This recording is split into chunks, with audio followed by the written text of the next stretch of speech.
വീട് വീടാന്തരം കയറിയിറങ്ങി യുവതികളുടെ പേറുദിനത്തിൻ്റെ കണക്കെടുക്കുന്ന, വയോധികരുടെ ആരോഗ്യ പ്രശ്നത്തിൻ്റെ ചാർത്തെഴുതുന്ന, ആരോഗ്യമേഖലയുടെ അടിത്തറയായ ആശകൾക്ക് കിട്ടുന്നത് ജയിൽ പുള്ളികളുടെ ദിവസവേതനത്തേക്കാൾ കുറവ്.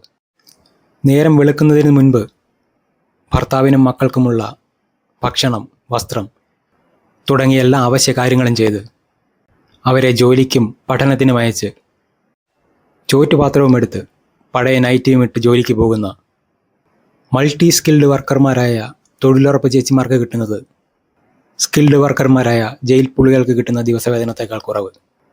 നാളെ ഒരു അഭിനവ ബിടെക് മാമൻ ട്രെയിനികളെ ആവശ്യമുണ്ട്, താമസവും ഭക്ഷണവും സൗജന്യം എന്ന പത്രപരസ്യത്തേക്കാൾ മികച്ചത് ഏറ്റവും സുരക്ഷിതമായ ജയിലിലെ ജോലിയാണെന്ന് കരുതി അസാൻമാർഗിക പ്രവർത്തനങ്ങളിൽ ഏർപ്പെട്ട് തൻ്റെ സേവനം ജയിലിനും ഗവൺമെൻറ്റിനുമായി നിവേദിച്ചാൽ അവനെ തെറ്റു പറയാൻ കഴിയില്ല. അത് പാപങ്ങളല്ലേ, പല സാഹചര്യങ്ങളാൽ കുറ്റവാളികളായിപ്പോയി. ആ കുറ്റവാളികളെ ശിക്ഷിച്ച് ജയിലിൽ കിടക്കുന്നു. അവർക്ക് വേതനം വർദ്ധിപ്പിച്ചു കൊടുത്തതിന് എന്തിനാ എതിർക്കുന്നത്? അതിനെ എതിർക്കുന്നത് തികച്ചും തെറ്റായിട്ടുള്ള നിലപാടാണ്. നമ്മുടെ തൊഴിലുറപ്പ് മേഖലയിലാണെങ്കിൽ അവർക്ക് ദിനപ്രതി 369 രൂപയാണ്. അത് വർദ്ധിപ്പിക്കാത്തത് കേന്ദ്ര ഗവൺമെന്റാണ്.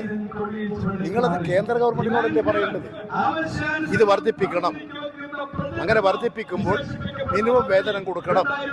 ആ മിനിമം വേതനം കൊടുക്കേണ്ടത് കേന്ദ്ര ആവിഷ്കൃത പദ്ധതിയാണ്, കേന്ദ്ര ഗവൺമെന്റാണ്. അത് കേന്ദ്ര ഗവൺമെന്റിനോട് പറയാതെ ഇവിടെ ഈ ജയിലിൽ കിടക്കുന്നവര് ഒരു ചില്ലറ പൈസ വർദ്ധിപ്പിച്ചു കൊടുത്തപ്പോൾ അവര് ആ ജയിലിൽ തന്നെ അത്യാവശ്യം എന്തെങ്കിലും സാധനം, സോപ്പോ എന്തെങ്കിലും വാങ്ങണമെങ്കിൽ ഇതിലിൻ്റെ ഒരു കൂലി കൊണ്ടാണ് വാങ്ങും. അത് കാലോചിതമായി പരിഷ്കരിപ്പിക്കുന്നതാണ്. ആ ഒരു നടപടി എന്തിനാ വിമർശിക്കുന്നത്? എന്ത് കാര്യത്തിന്?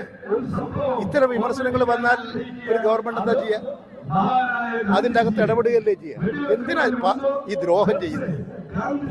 സത്കർമ്മികളും സർവോപരി പിഞ്ചോമനകളും നിഷ്കളങ്കരുമായ പാവപ്പെട്ട കുറ്റം ചെയ്യാത്ത കുറ്റവാളികൾക്കും മനുഷ്യാവകാശമില്ലേ എന്ന് ചോദിച്ച വിപ്ലവ ചിറ്റപ്പൻ്റെ വിപ്ലവത്തലയിലെ വിപ്ലവ ബുദ്ധി ഒരു സൂചിത്തുളയിലൂടെയെങ്കിലും പുറത്തെടുത്ത് നിർവീര്യമാക്കിയിരുന്നുവെങ്കിൽ ഒരുപക്ഷെ വരാനിരിക്കുന്ന തലമുറയുടെ ചിന്തകളെങ്കിലും രക്ഷപ്പെടുമായിരുന്നു.